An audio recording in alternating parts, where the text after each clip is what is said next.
Hi everyone, this is Mr Neel Raithatha, also known as the Wax Whisperer. Thank you for joining me in my latest video.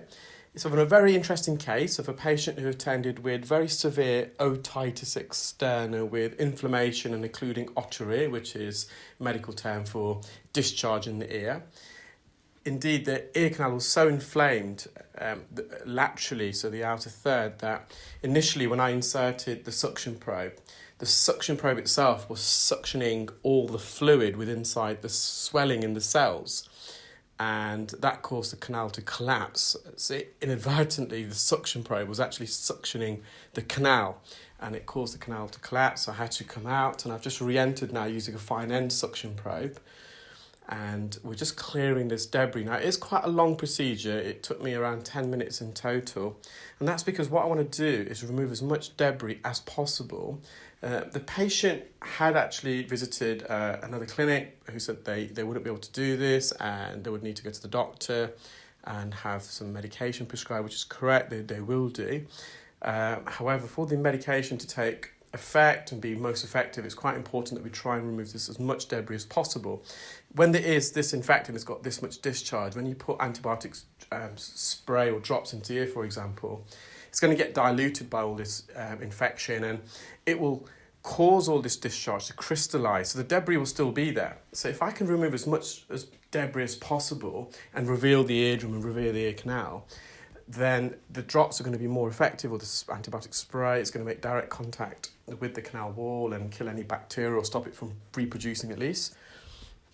Now, people often say, how are you able to, you can see that, just going to go back, you saw the canal collapse there again, so when I put them in the suction probe. So the physiology behind that, I'll just explain again, because just for any clear wax delegates watching this, or people who have trained in performing endoscopic earwax removal, when you have edema, so inflammation, the cells are full of intracellular fluid, another bacterial fluid, and when you suction, the suction probe itself is suctioning that fluid, and as that fluid is trying to go to the tip of the suction probe, obviously the cells are drawn closer and the ear canal collapses, and again you can just see that.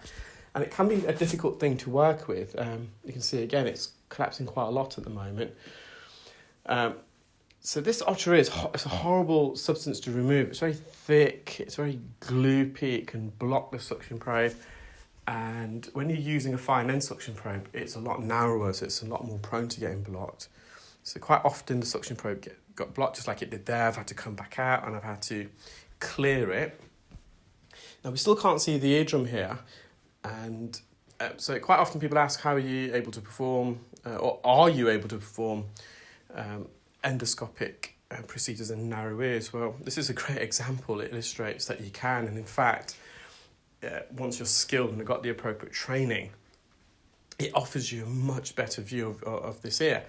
An alternative method of removing this would be to using a speculum, which is kind of almost like an ear funnel.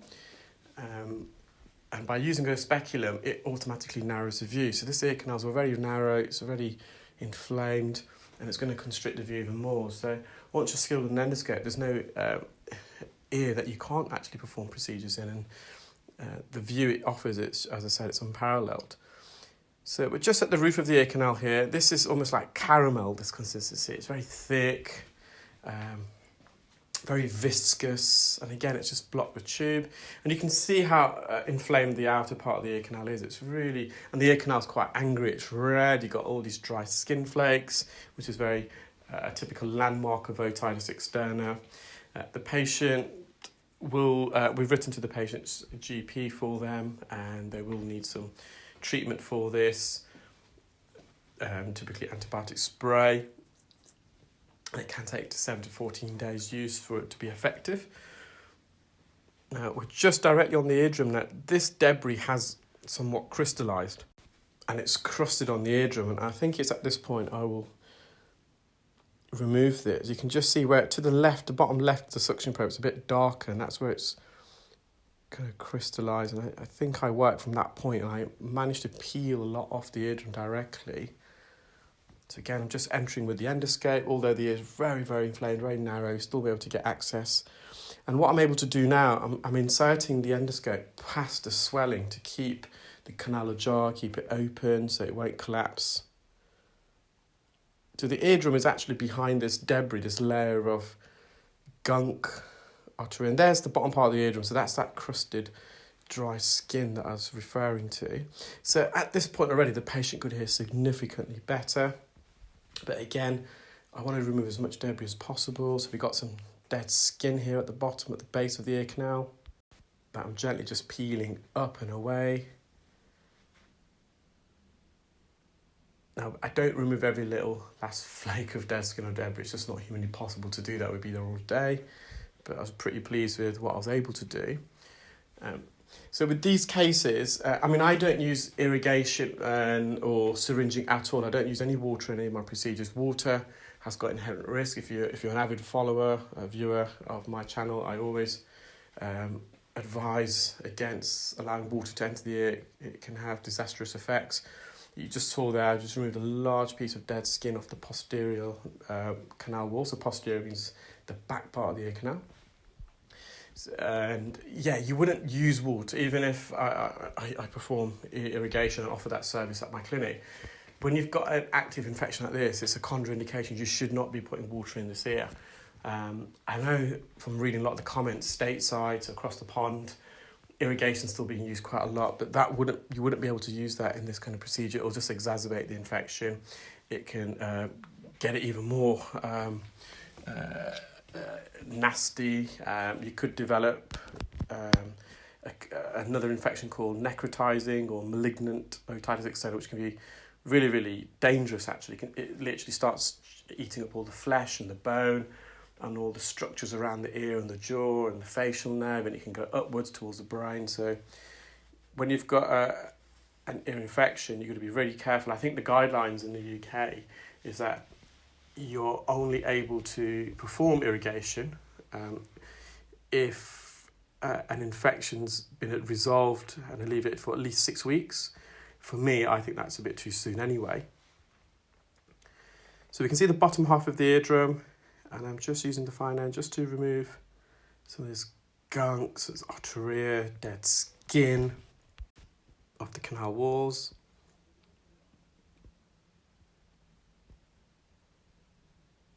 You can see initially when I insert the endoscope into the ear, there's a bit of fogging there, a bit of condensation, a misting of the lens of the endoscope. And that's because when you've got an ear infection, the temperature is increased, which then causes condensation to the coldest part, which would be the tip of the endoscope.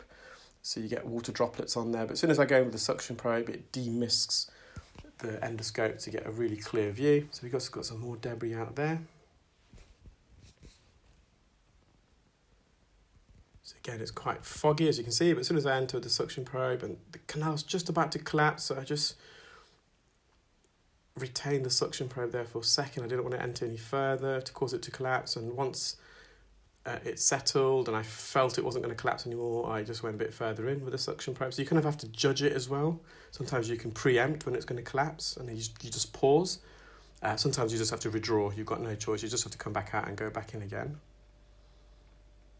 So we've got some dead skin in the inferior recess here. So some of the arteria gunk on the eardrum is very crusted indeed. And in the anterior recess, it's very embedded. So I think I managed to get a bit more out there, but you can see the whole eardrum there. But the eardrum itself is infected. It's the otitis externa of the eardrum.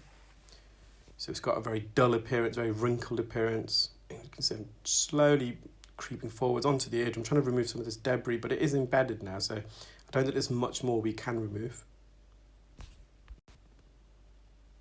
Let's see, I'm just literally kissing the surface of the eardrum. You can just see the hammer bone revealing itself, the red part of the eardrum that's running from 12 o'clock to the middle.